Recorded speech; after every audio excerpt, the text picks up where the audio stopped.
నారదుడు లోకసంచారి. లోక కళ్యాణం కోసం కార్యాలను చక్కదిద్దేవాడు.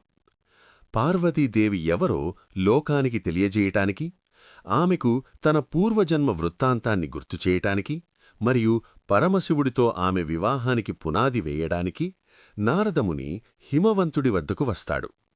లోకసంచారి అయిన నారదుడు రాగానే హిమవంతుడు సకల మర్యాదలతో ఆహ్వానించి ఉన్నతాసనంపై కూర్చుండబెట్టి పూజిస్తాడు.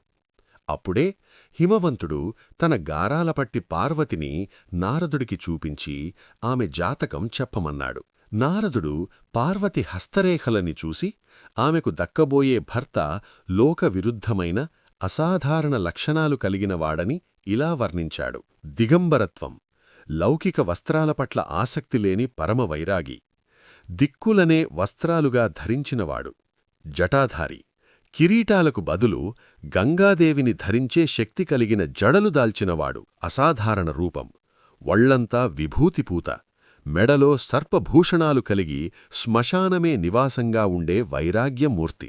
హిమవంతుడు నారదుడు చెప్పిన ఈ వింత లక్షణాలను విని ఎలా స్పందించాడో తరువాత భాగంలో తెలుసుకుందాం.